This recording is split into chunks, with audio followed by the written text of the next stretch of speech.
হারশ নাই মান। নমাজ পড়ো রোজা রাখো, নমাজ পড়ো রোজা রাখো, আর পড়ো কোরআন। ওরে মুসলমান তোরা হারশ নাই মান। যদি করো নমাজ রোজা, থাকবে না তোর পাপের বোঝা। যদি মানো পাক কুরআনের কথা, থাকবে না তোর গুনাহ খাতা। পুলসে রাত পার করিবেন, পুলসে রাত পার করিবেন আল্লাহ রব্বে দো জাহান। ওরে মুসলমান তোরা হারশ নাই মান। কি কোহরে কে আমল কলি, একাই আলী একাই যাবি।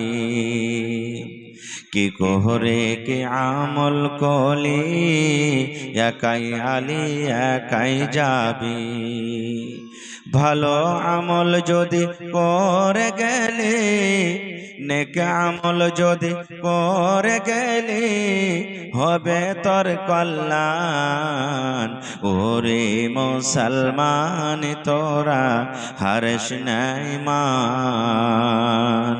নমাজ পড়ো রোজা রাখো, নমাজ পড়ো রোজা রাখো, আর পড়ো কোরআন। ওরে মুসলমান তোরা হারশ নাই মান। নারে তাকবীর। চাচার কাছে কে নবীজি গেলেন, আবু তালেবের কাছে গেলেন, পাঞ্জরে বসলেন। দেখছেন তো মক্কার বড় বড় নেতা সর্দার আবু জাহাল, আবু লাহাব, এই মতো কিছু লোক ওর চাচার পাঞ্জরে বসে আছে। যেমন এলাকাতে কোনো মানুষ যদি মরে তো এলাকার মানুষ দেখতে যাই না, চল রে আব্দুর রহমানটা বিছানে পড়ে আছে, কখন দুনিয়া থেকে চলে যাবে, চল মাফ সাফলি আসি, সালাম কালাম করে আসি। চল রে সালেহাটা দুনিয়া থেকে চলে যাবে, চল তাকে দেখে আসি, দোয়া দিয়ে আসবো। এরকমভাবে দেখতে যায়। তা আবু তালেব বিছানে পড়ে আছে, হয়তো দুনিয়া থেকে কবে চলে যাবে। মক্কার বড় বড় নেতারা দেখতে এসেছে, চল আবু তালেবকে দেখে আসে। নবীজি চাচার কাছে গেলেন, দেখছে মক্কার বড় বড় লোক চাচার কাছে বসে আছে। চাচার পাঞ্জরে বসলেন, বসার পর কি বলছেন জানেন? চাচা গো, শেষ টাইমে আপনি পৌঁছে গেছেন গো চাচা, আপনার সময় শেষ হয়ে গেছে। কখন দুনিয়া থেকে আপনি চলে যাবেন, আল্লাহর কখন আদেশ হয়ে যাবে। চাচা গো, আমার জন্য আপনি কত কষ্ট করেছেন চাচা। আমার আব্বা জান দুনিয়াতে নাই, আব্বার মুখ আমি দেখতে পাইনি। জীবনে কোনোদিন আব্বাকে আব্বা বলে ডাকতে পারেনি। আব্বার মতন আপনি লালন পালন করলেন, আব্বার মহব্বত দয়া ভালোবাসা আপনি আমাকে দিলেন। মা দুনিয়াতে দেখেছি, কিন্তু মায়ের মহব্বত মায়ের মায়া পাইনি। মা আমার 6 বছর বয়সে দুনিয়া থেকে চলে গেছেন। চাচা গো, মায়ের মতন মহব্বত করেছেন আপনি, আব্বার মতন মহব্বত করেছেন। চাচা গো, আমার জন্য আপনি কত জীবনে কষ্ট করেছেন। মক্কার লোকেরা কত আপনাকে গালি দিয়েছে, আমার জন্য কত আপনি ঝগড়া লড়াই করেছেন। চাচা গো, শেষ বেলাতে আপনাকে আমি বলি, আপনি যে আমার জন্য এত কষ্ট করেছেন, আল্লাহ রাব্বুল আলামিনের বিধান, আল্লাহ রাব্বুল আলামিনের আইন, যারা শিরিকের হালাতে মারা যাবে, যারা কালেমা পড়বে না, যারা মুসলমান হবে না, আল্লাহ রাব্বুল আমিন তাদের জন্য আল্লাহ জান্নাতকে হারাম করে দিয়েছেন। এই জন্য চাচা আপনি কালেমা পড়ে মুসলমান হয়ে যান। আপনি দয়া করে কালেমাটা পড়েলেন। চাচা একবার আপনি কালেমাটা পড়েন, কালেমা পড়ে যদি মুসলমান হয়ে যান, আমি আপনার জন্য আল্লাহর দরবারে দোয়া করব। আল্লাহকে বলবো, আল্লাহ আমার চাচা জীবনে আমার জন্য অনেক কষ্ট করেছে, এই জন্য চাচা তুমি আমার চাচাকে আল্লাহ তুমি জান্নাতে দাও, আল্লাহ গুনাহ খাতাকে মাফ করে দাও। এইভাবে আমি আল্লাহর দরবারে সুপারিশ করব। হয়তো আল্লাহ আমার সুপারিশ করবে, কবুল করবে। কিন্তু চাচা যদি আপনি মুশরিক হয়ে মারা যান, কালেমা না পড়েন, তাহলে কিন্তু আমি কোনো বেঈমান মুশরিকের জন্য আল্লাহর দরবারে সুপারিশ করতে পারবো না। যখন চাচাকে এরকমভাবে কথা বললেন, তখন মক্কার বড় বড় নেতারা যারা বসেছিল, ওরা কি বলছেন জানেন? আবু তালেব, আরে তোর ভাতিজা পাগল হয়ে গেছে নাকি রে? মরার টাইমে তুই দুনিয়া ছেড়ে চলে যাবি আর বাপ দাদার ধর্মটাকে তুই ছেড়ে দিবি? এতদিন তুই মানলি না আর এখন তুই মানবি মরার টাইমে? না, খবরদার, তোর বাপ দাদার ধর্মে তুই থাক, খবরদার ভাতিজার ধর্ম তুই কবুল করবি না। খুব নবীজি আবার বললেন, চাচা গো, একবার কালেমা পড়লেন চাচা, একবার যদি আপনি কালেমা পড়লেন তাহলে আল্লাহ রাব্বুল আমিনের দরবারে আপনার জন্য আমি সুপারিশ করব। আল্লাহকে বলবো, রাব্বুল আমিন, আমার চাচা জীবনে কত গুনাহ করেছে, গুনাহ হয়েছে, আল্লাহ দয়া করে তুমি আমার চাচার গুনাহকে মাফ করে দাও। চাচা একবার আপনি কালেমা পড়লেন, নবীজি বারবার বলেন কালেমা পড়ার জন্য, আর ওমন থেকে মক্কার বেঈমানেরা বারবার বলে খবরদার ভাতিজার ধর্ম কবুল করবি না। শেষ কথা কি হলো জানেন? আবু তালেব কি বলে মরছে? আবু তালেব ভাতিজাকে বলছেন, এই ভাতিজা মুহাম্মদ, আমি জানি রে ধন, তুমি হলে সত্য ছেলে, তুমি হলে আল্লাহর আখরি নবী, তোমার কোরআন সত্য, সব আমি মানছি ভালো রে, সব আমি জানছি তুমি ভালো ছেলে, তুমি আল্লাহর পিয়ারা বান্দা, কিন্তু ভাতিজা রে, আজকে যদি আমি কালেমা পড়ে মুসলমান হয়ে যাই, আজকে যদি আমি আমার বাপ দাদার ধর্মকে ত্যাগ করে দিই, তাহলে আমার মরার পর মক্কা লোকেরা আমার বাপকে গালি দিবে, আমার মাকে গালি দিবে, আমার খানদানকে গালি দেবে, নানা রকম কলঙ্ক লাগাবে। এই জন্য ভাতিজা, আমি তোমার ধর্ম কবুল করব না, তোমার ধর্মে আমি যাব না। আমার আবাই ধর্ম, অর্থাৎ আমার বাপ দাদারা যে ধর্মে দুনিয়া থেকে চলে গেছেন, আমি আবু তালেব আমার বাপ দাদার ধর্মে আমি চলে গেলাম। আবু তালেব ওই হালাতি মুসলমান হইলেন না, মুশরিক হয়ে মারা গেলেন। নবীজি কি বলেছেন জানেন চাচার ব্যাপারে? এই নওজওয়ান যুবক, একটু ভালো করে শুনেন রে ভাই, কলিজাটা ঠান্ডা করেন শুনে। আহা হা হা, কি বলেছেন নবী আমার? বলেছেন, আমার চাচা আমাকে এত ভালোবেসেছেন, বেটার মতন করে আদর করেছেন, আমার অনেক হেল্প করেছেন, আমার জন্য পাহাড় হয়ে গাছ হয়ে দাঁড়িয়ে থেকেছেন। এত কষ্ট করার পর আমার চাচা জীবনের মতো জাহান্নাম থেকে রেহাই পাবে না। আমার চাচা সারা জীবনের মতো জাহান্নামের আগুনে জ্বলবে। দেখেন শিরিক কি জিনিস। কিন্তু হ্যাঁ, নবীজি একটা কথা বললেন, কি? আল্লাহ রাব্বুল আমিন আমার চাচার উপর একটু দয়া করেছেন, চাচার উপর একটু দয়া করেছেন। কি দয়া? জাহান্নামের ভিতরে সব থেকে যেটা ছোট গুনাহ, সব থেকে যেটা জাহান্নামের ভিতরে ছোট গুনাহ, ওই গুনাহটা আল্লাহ রাব্বুল আমিন আমার চাচাকে দিবেন। সব থেকে ছোট গুনাহটা কি? সব থেকে ছোট আযাবটা কি? জাহান্নামের ভিতরে ওর থেকে ছোট আযাব আর নাই। সব থেকে ছোট আযাব চাচাকে দেওয়া হবে। নবী আমার বলেছেন, আল্লাহ রাব্বুল আমিন আমার চাচার পায়ে আগুনের বেড়ি দিয়ে দেবেন, অর্থাৎ আগুনের জুতা দিয়ে দেবেন, আগুনের জুতা পিন্দানো হবে। আজকে আপনি চাপড়ার জুতা পিঁধেন, আজকে আপনি ফেভারের জুতা পিঁধেন, কেন পিঁধেন? পায়ে যেন গরম লাগে, পায়ে যেন ঠান্ডা না লাগে যায়। এই মতো ভাই রে, আল্লাহ রাব্বুল আমিন আবু তালেবের পায়ে আগুনের জুতা দিয়ে দিবেন। ওই আগুনের তাপ উঠতে উঠতে উঠতে উঠতে উঠতে উঠতে উঠতে মাথা পর্যন্ত চলে আসবে। মায়েরা খালারা যেমন বাড়িতে ভাত রান্না করে, গড় গড় গড় গড় গড় গড় করে ভাত ফুটে, পানি ফুটে, এই মতো নবী বলেছেন ওই আগুনের জুতা যেমনই পায়ে দেওয়া হবে, ওই তাপ উঠতে উঠতে উঠতে উঠতে মাথা পর্যন্ত চলে আসবে এবং মাথার মগজ গলা গড় গড় গড় গড় করে ফুটবে। নবী বলেছেন জাহান্নামের ভিতরে এটা সব থেকে ছোট আযাব, ইয়ার থেকে জাহান্নামের ভেতরে আর ছোট আযাব নাই। নারে তাকবীর। এবার আপনি বলেন, ছোট আযাব যদি এটা হয়, তাহলে বড় আযাবটা কি? বড় আযাবটা কি? এই জন্য আমাদেরকে শিরিকের গুনাহ থেকে বাঁচতে হবে ভাই। শিরিক সব থেকে বড় গুনাহ।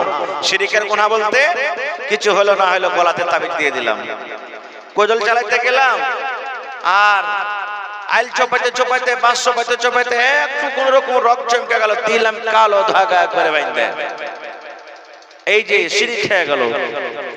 মৌলানার কাছে চলে গেলাম, কোন পীর মুফতির কাছে চলে গেলাম, কোরআনের আয়াত লেখা, আয়াতুল কুরসি লেখা বা অন্য অন্য জিনিস লেখা তাবিজ বানিয়ে করে গলাতে দিয়ে দিলাম। আল্লাহকে বাদ দিয়ে অন্য কোন জিনিসের শিরক করলাম, আল্লাহকে বাদ দিয়ে অন্য কোন জিনিসের সামনে মাথাকে নত করলাম, চাদর চড়িয়ে দিলাম, কোন গায়রুল্লাহর নামে খাসি কেটে দিলাম, বকরি কেটে দিলাম, নজর মেনে নিলাম। আল্লাহ যদি আমার ছেলেটা এরকম হয়, আমার ছেলেটা ওইরকম হয়, তা আমি অমুক জায়গাতে যাই, মানে শিরকিয়া কথা, অমুক মন্দিরে বা অমুক পীর বাবাতে যে আমি 100 টাকা 200 টাকা আমি কি করব, দান করব। এগুলা হলো কি শিরক। এই সমস্ত গুনাহ থেকে আমাদেরকে বেঁচে থাকতে হবে। এবং সাথে সাথে আরেকটা শিরকের কথা বলে দিই, আরেকটা শিরকের কথা বলি। আমার যোগ্য যোগ্য উলামা স্টেজে বসে আছেন, জিজ্ঞাসা করবেন, বলবেন কি জি মাওলানা কি শিরক? আজকে কয় তারিখ হলো ভাই? আজকে কয় তারিখ? জি 23 তারিখ, মাস ডিসেম্বর, সাল কি চলছে 2025, 23 তারিখ ডিসেম্বর মাসের, আর 2025 চলছে সাল। মোটামুটি আর 7 থেকে 8 দিন বাদ চলে আসবে 1 তারিখ, হন হন হন হন করে জানুয়ারি মাসের 1 তারিখ। আর 1 তারিখে আমার এই যত নওজওয়ান ভাই আছেন, এরা মাঠে চলে যাবে, আজকে তখন মুরগা ভাত জবাই করে খাবে। ভোজ ভাত খেয়েছে না খাই না? আহা হা, কত আমার বেটি ছেলে গেলা, ছোট ছোট বহিন গেলা, এরা গাছের তলাতে যাবে, বাঁশ তলাতে যাবে, কানটাতে যাবে, চেটে চেটে করে বাড়তে চাল চলবে, ও একটা ডিমলে আসবে, ও একটা ডিমলে আসবে, আর তুইলে তখন ওরা এক জায়গাতে রান্না বান্না করে খাবে। কেন খাবে জানেন? কেন খায়? কোনদিন জিজ্ঞাসা করেছেন, হারে বেটি কেন তোরা ডিম ভাত খাচ্ছিস? বাতাস চলছে জি ভাই, লাগতে ফোঁটা বইছে, আঁকা ধরে না, ইট দিয়ে কত রকম ধুমাসান দিয়েছে, তাও ওই কাজতলা তাই দেখে। কেন আইন্দা খায়? জিজ্ঞাসা করবেন, এটা কথা বলবে। এই জন্য আইন্দা খায় যে মাওলানা আজকে জানুয়ারি মাসের 1 তারিখ, আজ যদি ভালো মন্দ খাই পহেলে দিন, তো 1 বছর ভর খালি দুধে ভাত খেয়ে থাকবো, কোনোদিন কষ্টই আসবে না। সব দিন খালি মুরগি জবাই করে খাবো, আর বতক জবাই করে খাবো, আর ডিম জবাই করে খাবো, আর মাছ জবাই করে খাবো, এই জন্য খাই। এটা কি শিরক? এটা হলো শিরক, খাইতে হবে না খো। এটা হলো পাপের গুনাহ, গুনাহ। অন্যদিন আপনি খাইলেন, একদিন আগে খান, দুদিন পিছে খান, একদিন আগে খান, পরে খান, বা এমনি আপনি অন্যদিন যেমন মাছ গোস খেয়েছেন 1 তারিখের দিনও খান, এটা মনে লয় যে আপনি সেদিন মাছ গোস খাবেন না, মাছ গোস খান, মানা নাই। এমনি আমদিনে যেমন খেয়েছেন সেদিনও খান, কিন্তু এই নিয়তে খাইতে হবে না। আজ যদি খাই, তাহলে অন্য দিন গেলা কি করবো, ভালো মন্দ খায় একে দিন কাটবে। যত এখানে আপনারা বসে আছেন, বেশিরভাগ মানুষের বিবাহ শাদী হওয়া আছেন, আপনারা জানছেন কি? জানছেন যেদিন আপনার আমার পেটে জন্ম হয়েছিল, মায়ের পেটে যেদিন আমার জন্ম, আপনার জন্ম, আল্লাহ রাব্বুল আমিনের নবী বলেন 40 অর্থাৎ 4 মাস যখন কেটে গেল রে ভাই, 4 মাসের পর আল্লাহ রাব্বুল আমিন মায়ের পেটে বাচ্চা রূহ দিয়ে দেন, জান চলে আসে। মায়ের পেটে বাচ্চা হিলাডোলা করতে শুরু করে দেয়, মায়ের পেটে বাচ্চা লড়াচড়া করে দেয়। মায়েরা জানতে পারেন আমার পেটে সন্তান হয়ে গেছে রে, সন্তান আমার পেটে হিলাডোলা করছে, আল্লাহ আমার পেটে রূহ দিয়ে দিয়েছেন, বাচ্চার ভিতরে জান চলে এসেছে। নবী আমার বলেছেন মায়ের পেটে যেদিন 4 মাসের বাচ্চা হয়, তার পেটে রূহ দিয়ে দেওয়া হয়, এবং তার নসিবে 4খানা জিনিস লেখা দেওয়া হয়। 4খানা জিনিস লেখা হয়। কি কি 4খানা? 4খানার মধ্যে একটা আপনারাকে বলবো। 4খানার মধ্যে 1 নম্বর নবী বলেছেন, আপনি দুনিয়াতে যখন ছিলেন, দুনিয়াতে যখন আসবেন, কি খেয়ে দুনিয়াতে আপনি বাস করবেন, কি কাজ করে আপনি দুনিয়াদারি করবেন, আপনি চাকরি করবেন, আপনি মাস্টারি করবেন, আপনি ডাক্তারি করবেন, আপনি কাপড়ের বিজনেস করবেন, আপনি কিসের বিজনেস করবেন, কি করে দুনিয়াতে আপনি চলবেন, খাবেন, করবেন, আল্লাহ রাব্বুল আমিন মায়ের পেটে লিখে দিয়েছেন। তাইলে ভাইরে, মায়ের পেটে তো লেখা হয়ে গেল, তার আগে আল্লাহ রাব্বুল আমিন যখন দুনিয়া কায়েম হয়নি, তার আগে কলম দিয়ে আল্লাহ লিখে দিয়েছিলেন দুনিয়াতে কতটি মানুষ আসবে, দুনিয়াতে কে কি করে খাবে, সব কলমে আল্লাহর লেখা হয়ে গেছিল। ওই জিনিসটাকে ট্রান্সফার করে আল্লাহ মায়ের পেটে আবার দ্বিতীয়বার দিয়ে দিলেন। তাহলে আমার আপনার তো ভাগ্য লেখা হয়ে গেছে, মাওলানা হোসেন সাহেব দুনিয়াতে কি করে খাবে, আর মাওলানা জালালউদ্দিন সাহেব কি করে খাবে, মাওলানা নাসিব সালফি কি করে খাবে, মাওলানা মাওলানা আব্দুল কাইয়ুম ফাইজি কি করে খাবে, মাওলানা রাবিউল ইসলাম কি করে খাবে, আপনি কি করে খাবেন, দুনিয়া থেকে বিজনেস করবে, সব মায়ের পেটে লেখা হয়ে গেছে। এজন্য ভাইরে, যদি জানুয়ারি মাসের 1 তারিখে আমরা যদি এই নিয়াতে মুরগা জবাই করি, এই নিয়াতে ডিম জবাই করি, এই নিয়াতে মাছ জবাই করি, এই নিয়াতে যদি মাংস জবাই করি, তাহলে আল্লাহ রাব্বুল আমিনের দরবারে আমরা ধরা পড়ব এবং এটা শিরকের গুনাহ হয়ে গেল। শিরিকের গুনাহ, শিরিকের পাপ হয়ে গেল। এই জন্য ছেলে পিলাকে পড়ার দরকার আছে। আর একটা হাদিসের কথা বলছি, মহিলাকে পড়া কত দরকার, বেটি ছেলেকে পড়া কত দরকার। যেমন আজকে আপনারা জালসা শুনতে এসেছেন, নবীর জামানাতে এক বৈঠক চলছে, সাহাবায়ে কেরাম বসে আছেন, নবীজি বসে আছেন, নবীজির স্ত্রী মা আয়েশা রাদিয়াল্লাহু তাআলা আনহা পর্দার ভিতরে বাড়িতে বসে আছেন। পাঞ্জরি গল্প স্বল্প নবীজি যা করছেন পর্দা থেকে শুনতে পেয়েছেন কে, মা আয়েশা রাদিয়াল্লাহু তাআলা আনহা। যেমন আজকে আমার মা খালাদের জন্য সুন্দর করে আপনারা প্যান্ডেলের ব্যবস্থা করেছেন মহিলাদের, এই মতো মা আয়েশা বাড়ির ভিতরে আছেন, সাহাবায়ে কেরাম আছেন। আর ইহুদির একটা জামাত, ইহুদির একটা টিম নবীকে এসে সালাম দিয়েছেন। কেমন করে সালাম দিয়েছেন জানেন? আজকে আপনার সামনে আমি বসেছি, সালাম দিয়েছি কি, আসসালামু আলাইকুম বলেছি না বলিনি? জোরে বলেন, বলেছি না বলিনি? আসসালামু আলাইকুম। আপনারা কি বলেছেন? ওয়া আলাইকুম আসসালাম। কিন্তু সালামের মানাটা সবাই জানি না। সালাম দিতে জানি, কিন্তু সালামের মানা জানি না সবাই। সালামের মানে কি? আসসালামু আলাইকুম, আল্লাহর দয়া, আল্লাহর সালামতি আপনার পরে নাজিল হোক। কত সুন্দর দোয়া। আল্লাহর দয়া, আল্লাহর শান্তি আপনার উপরে নাজিল হোক, আল্লাহর সালামতি আপনার উপরে নাজিল হোক। কত সুন্দর দোয়া এটা হয়ে গেল।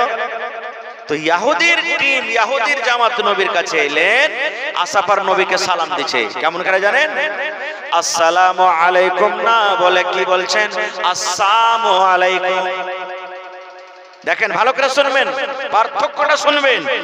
আমি যদি আপনাদেরকে বলি যে আসসালামু আলাইকুম, আপনারা কেউ হয়তো ভালো করে বুঝতে পারবেন না, পড়ালেখা মানুষে বুঝতে পারবেন, আমাকে সবাই আপনারা জবাব দিয়ে দিবেন ওয়া আলাইকুম আসসালাম। আপনারা পার্থক্য বুঝতে পারবেন না। খুব দেখেন মা আয়েশা কত চতুর চালাক আর পড়ালেখা কেমন ছিলেন। ইহুদিরা নবীকে বলছেন আসসালামু আলাইকুম, যেমনই সালামটা দেওয়া, হায় রে মা আয়েশা রাদিয়াল্লাহু তাআলা আনহা পর্দার ভিতর থেকে উত্তর দিয়ে দিলেন ওয়া আলাইকুম আসসালাম ওয়া লানা। এই ইহুদিরা রে, আমার নবীকে কেন বদদুয়া দিয়ে দিলি রে? আমার নবীকে কেন তোরা গালি দিয়ে দিলি? আমার নবী তো তোদেরকে কিছু বলেনি, আমার নবী তো তোদেরকে কোনো এরকম কোনো কথা বলেনি যে তোরা কষ্ট পাবে। আমার নবীকে কেন তোরা গালি দিলে? আমার নবীকে কেন তোরা বদদুয়া দিয়ে দিলে? বলবেন কেমন বদদুয়া যে মাওলানা, ও তো সালামই দিয়েছে। ইহুদিরা সালাম দিয়েছে নবীকে, তো বদদুয়ার ফের কি কথা হয়ে গেল? বদদুয়া কি তাহলে শুনেলেন? এর মানে কি? ইহুদিরা নবীকে এসে বলেন আসসালামু আলাইকুম, হে নবী তোমার পরে মওত আসুক, আল্লাহ যেন তোমাকে মওত দেয়, তুমি যেন মরে যাও। এই দেখেন, আসসালামু আলাইকুম মানে আল্লাহর দয়া তোমার পরে হোক, আর আসসালামু আলাইকুম মানে তোমার পরে মওত আসুক, তুমি যেন মরে যাও। পার্থক্য হলো না? হলো না? একটা দোয়া, একটা বদদুয়া। দুনিয়াতে যত মায়া লোক আছে, নিজের পুরুষকে যদি সাইড থেকে কেউ গালি দেয় সহ্য করতে পারবে? কেউ পারবে না সহ্য করতে। পুরুষটা ডাকাত হয়, পুরুষটা যদি বদমাইশ হয়, আর যদি তার স্ত্রীর সামনে গালি দেয় তাও সহ্য করতে পারবে না, খুব আপনাকে বদলা নিয়ে নেবে। এটা তো নবী। ইহুদিরা যেমন বলেছে যে নবী তোমার পরে মওত আসুক, তুমি যেন মরে যাও। মা আয়েশা রাদিয়াল্লাহু তাআলা আনহা এবারে ওরে সুবহানাল্লাহ পর্দার আড়াল থেকে বলছেন ওয়া আলাইকুম আসসালাম ওয়া লানা। এ ইহুদিরা রে, আমার নবীকে তোরা গায়েল দিলি রে, আমার নবী কেন মরবি? তোরা মরে যা, তোদের আল্লাহ রাব্বুল আলামিনের তরফ থেকে মওত আসুক এবং আল্লাহ রাব্বুল আলামিনের গজব তোদের পরে আসুক। এখানে মেলা কথা লুকিয়ে আছে। হাদিসটা বলার উদ্দেশ্য যে আপনাকে বলি, মহিলার পড়ালেখার দরকার হলো না? হলো না? উলামায়ে কেরাম, মুহাদ্দিসিনে কেরাম এই হাদিসটাকে সামনে রেখে বলছেন একটা বেটি ছেলেকে পড়ার দরকার, একটা বেটি ছেলেকে আপনাকে পড়াইতে হবে। মা আয়েশা যদি পড়ালেখা না হইতেন, মা আয়েশা যদি আরবি না বুঝতেন, মা আয়েশা যদি এই কথাটা না পড়ে থাকতেন যে আসসালামু আলাইকুমের মানে কি, তাহলে মা আয়েশা কোনোদিন উত্তর দিতে পারতেন না। এই জন্য মা আয়েশা পর্দা থেকে জবাব দিয়ে দিলেন। এই জন্য মহিলাকে পড়ার দরকার, মা খালাকে পড়ার দরকার, বেটি ছেলেকে পড়ার দরকার। বেটি ছেলেকে কোরআন শিখাইতে হবে, হাদিস শিখাইতে হবে, হিন্দি ইংলিশ আরবি শিখাইতে হবে, সব বেটি ছেলেকে শিখাইতে হবে, ইলম হবে। মুহাদ্দিস কিরাম এই হাদিস থেকে এটা দলিল দিয়েছেন। আর একটু আগে চলেন, কোরআন মাজিদে একটা সূরা আছে সূরাতুন নিসা। যারা পড়ালেখা মানুষ আপনারা জানছেন, কোরআনে একটা সূরা আছে সূরাতুন নিসা। নিসা মানে কি? আওরাত। নিসা মানে কি? মায়া লোক। নিসা মানে কি? মহিলা। এবার সূরাটার নাম কেন নিসা রাখা হলো? আপনি সূরাটার 1 নম্বর আয়াত থেকে নিয়ে শেষ পর্যন্ত আপনি পড়ে যাবেন, দেখবেন বেশিরভাগ আল্লাহ রাব্বুল আলামিন ওই সূরাটাতে মহিলা সম্পর্কে আল্লাহ কথা বলেছেন, মহিলাদের ব্যাপারে আল্লাহ কথা বলেছেন, মহিলার সম্পর্কে বেশিরভাগ কথা আছে। এবার বলেন বন্ধুরা, যদি মায়েরা খালারা পড়ালেখা না হয় বা মহিলাদের পড়ার দরকার না থাকে, তাহলে কেমন করে জানবে, কেমন করে তারা বুঝবে, কেমন করে তারা জানবে যে আমাদের ব্যাপারে আল্লাহ রাব্বুল আলামিন কোরআনে কি বলেছে? এখনো বুঝতে পারলাম কি যে মহিলাদের পড়ার দরকার আছে। আল্লাহ তাদের নামে কোরআনে একটা নাম রেখে দিয়েছেন সূরাতুন নিসা। আর একটু আগে চলেন, আল্লাহ নবীর জামানাতে এক বাপ নিজের বেটির বিবাহ দিবে, বাপ নিজের বেটির বিবাহ দিবে, বেটি ইনকার করছে, আব্বু আমি বিয়ে করব না খো, আব্বুজি আমার দরকার নেই আমি বিয়ে করব না খো। বাপ নবীর দরবারে চলে গেলেন, নবীকে বলছেন হুজুর আমার বেটির আমি বিবাহ দিব, আমার বেটি ইনকার করছে, রাজি হয় না, পারলে একটু বুঝান তাকে আপনি। নবীজি বললেন তোমার বেটিকে এনেছো? বলছেন না। বলছে যাও তোমার বেটিকে নিয়ে এসো। বেটিকে হাজির করতে চলে গেলেন, সামনে এবার চলে গেলেন, যাওয়ার পর নবীজি বেটিকে বলছেন আরে আল্লাহর বান্দি, তোমার আব্বাজান তোমার বিয়ে দিবে আর তুমি ইনকার করছো যে না আব্বু আমি রাজি না, আমি বিয়ে করব না, কারণটা কি রে মা? সে মহিলাকে বলছেন দেখেন, বলছেন নবী গো এর জন্য আমি ইনকার করি নবী গো, আমার বিয়ে সম্পর্কে কোনো জ্ঞান নাই, বিয়ে সম্পর্কে আমার কোনো ইলম নাই। নবীজি ধরেন আমার বিয়ে হয়ে গেল, আমি শ্বশুরের বাড়িতে চলে গেলাম, যে আমার স্বামী হবে আমার উপরে আমার স্বামীর কতটা হক রয়েছে নবী গো, আমি স্বামীর কতটা খিদমত করব যে আমি স্বামীর হকটা আদায় করতে পারবো, স্বামীর কতটা কথা আমাকে মানতে হবে, স্বামীর আমি হকটা আদায় করতে পারবো। নবী গো একটু দয়া করে বলেন তো, আমি যার বিবি হব, আমি যার স্ত্রী হব, আমার উপরে আমার স্বামীর হক কতটুকু রয়েছে? দেখেন নবীর কাছে জিজ্ঞাসা করলেন শেখার জন্য। এবার আপনাকে বলি, দুনিয়াতে তো নবী আসবেন না ভাইয়ার, দুনিয়াতে নবীর কাম শেষ হয়ে গেছে। দুনিয়াতে কে নবীর কাজ করবেন? আলিম ওলামারা কাজ করবেন, আলিম ওলামারা কাজ করবেন। তা আপনার মাদ্রাসা খোলা আছে বেটিকে তালিম দেওয়ার জন্য, শিক্ষা দেওয়ার জন্য, আপনার বাড়িতে বাড়িতে কোনো আলিম ওলামা পড়াইতে যাবে না খো, বা আপনি টিউশনে রাখবেন তো অল্প স্বল্প শিখাইতে পারবেন। মাদ্রাসাতে রেখেছেন 200-250টা মেয়ে ছেলেরা পড়ালেখা করছে, এক জায়গাতে 8জন-10 জন শিক্ষক আছেন, শিক্ষিকা আছেন, তাদের কাছে ইলম হাসিল করছে। তাহলে আল্লাহর নবীকে মহিলারা দেখেছেন, আল্লাহর নবীকে সওয়াল করেছেন, শরীয়ত জেনেছেন, দিন জেনেছেন। এবার নবী দুনিয়াতে নাই, নবীর কে কাজ কে করবেন? আলিম ওলামারা করবেন। তাহলে এখানে আলিম ওলামারা পড়াইছেন, বেটে রেখে দিবেন, তাহলে তো দিন জানবে, শরীয়ত জানবে, তারা দিনের কথা জানবে, দুনিয়ার কথা জানবে। আর যদি পড়িতে না যান, মাদ্রাসা বানার যদি দরকার না, মাদ্রাসা বানার যদি না খোলেন, না চালান, তাহলে আমার আপনার বেটিরা কেমন করে দিন শিখবে? আর একটু আগে চলেন, নবীজি একটু দয়া করে বলেন তো আমার উপরে আমার স্বামীর কতটুকু হক রয়েছে? নবী আমার বললেন হ্যাঁ আল্লাহর বান্দিরে, নবীজি শুধু ওই মহিলাকে বলেননি, ফারকিয়াতে যত আমার মা, যত আমার বোন, যত আমার নানি, যত মহিলারা আছেন সমস্ত মহিলাদের জন্য হাদিস। আশেপাশের যত মহিলারা আছেন, যত মহিলারা এসেছেন, কিয়ামত পর্যন্ত যত মহিলারা আসবেন সমস্ত মহিলাদের জন্য এটা হাদিস। নবী বলেছেন, মহিলা তোমার উপরে তোমার স্বামীর অতটুকু হক রয়েছে, তোমার উপরে তোমার স্বামীর অতটুকু হক রয়েছে। তোমার স্বামীর গায়ে যদি ফোড়া হয়, তোমার স্বামীর গায়ে যদি ঘা হয়, তোমার স্বামীর গায়ে যদি ফোট হয়, আর ফোটটা পেকে গেছে, ফোড়াটা পেকে গেছে, রক্ত বইছে রে, পুজ চইছে, খুন চইছে, এই মতো অবস্থাতে তোমার স্বামী যদি তোমাকে বলে, হে আমার বিবি রে, এই হালেমার মা, এ জায়েদের মা, এ খালেদার মা, এ সাফিয়ার মা, বিবি রে আমার ফোড়াটা পেকে গেছে রে বিবি, ফোটটা আমার পেকে গেছে, তুমি এই ফোককে সাফ করে দাও, এই রক্তকে সাফ করে দাও, এই পুজকে সাফ করে দাও। কি দিয়ে সাফ করবে বিবি রে? তুলা দিয়ে সাফ করতে হবে না, কাপড় দিয়ে সাফ করতে হবে না, পানি দিয়ে সাফ করতে হবে না। আল্লাহ রাব্বুল আমিন তোমাকে জিহ্বা দিয়েছে, এই জিহ্বা দিয়ে চেটে চেটে চেটে চেটে তুমি সাফ করে দাও। আল্লাহ যে তোমাকে জিহ্বা দিয়েছে, এই জিহ্বা দিয়ে চেটে চেটে চেটে তুমি সাফ করে দাও।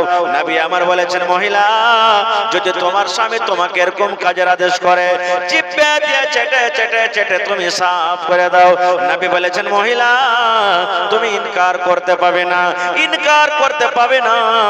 জিহ্বা দিয়ে চেটে চেটে চেটে তোমাকে সাফ করতে হবে। যদি তুমি তোমার স্বামীর কথা শুনে তোমার স্বামীর ঘা যদি জিহ্বা দিয়ে চেটে চেটে সাফ করে দাও, তাও তোমার স্বামীর হক আদায় হবে না।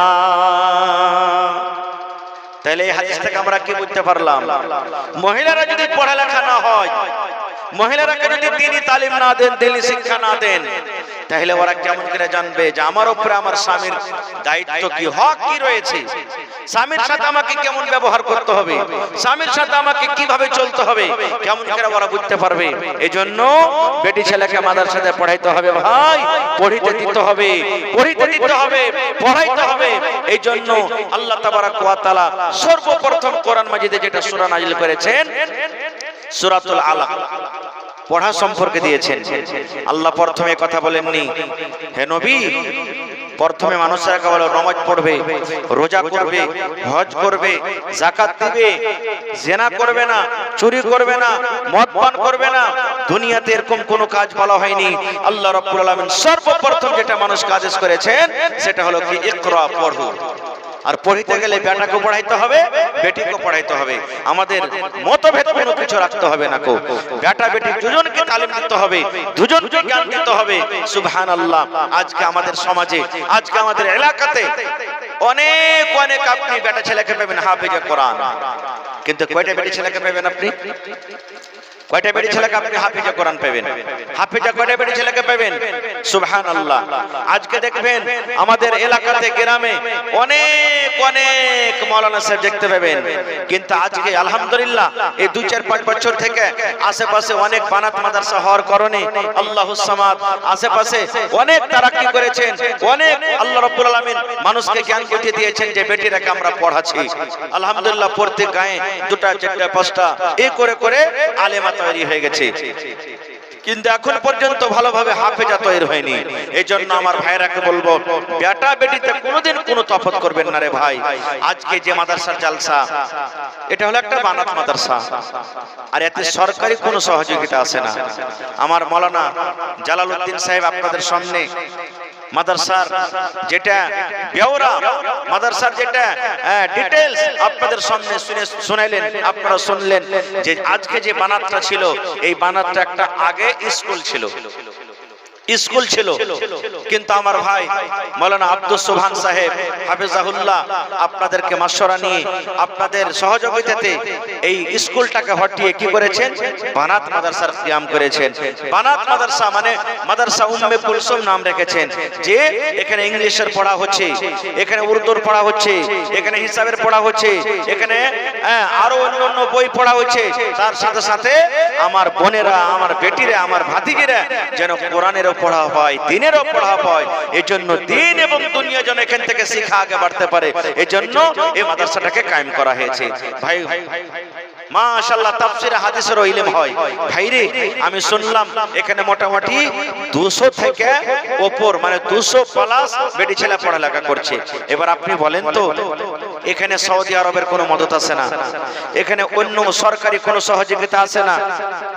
আর বেটি ছেলের মাদ্রাসা একটা গোলাপ ফুল, বেটি ছেলের মাদ্রাসা গোলাপ ফুলের মতন। বেটি ছেলের মাদ্রাসাতে অনেক খরচা, আপনারা জানেন যে কত খরচা হয় বেটি ছেলের মাদ্রাসাতে। প্রথম ঘরের দরকার। বলবেন মাওলানা বেটি ছেলের মাদ্রাসাতে কি ঘরের দরকার লাগবে না? ওরও লাগবে। মেলায় মাদ্রাসা দেখবেন বেটি ছেলের মাদ্রাসাতে আপনার কি বলছে গেটম্যান নেই, কিন্তু বেটি ছেলের মাদ্রাসাতে গেটম্যান লাগবে। বেটি ছেলের মাদ্রাসাতে মেলায় মাদ্রাসাতে বাউন্ডারি করা নাই, চাহার দেওয়ারি নাই, ঘেরা ঘোরা করা নাই। বেটি ছেলের মাদ্রাসাতে চাহার দেওয়ারি করতে হবে উঁচা করে, যেন কোনো লুচ্চা লাফাঙ্গা উপর থেকে চাল চড়ফে টাটি চড়ফে আসতে না পারে। কেন? আপনার বেটি দেওয়া আছে, আপনার ভাতিজি দেওয়া আছে, আপনার বোন আছে, আমার বোন আছে, আমার বেটি আছে। কাল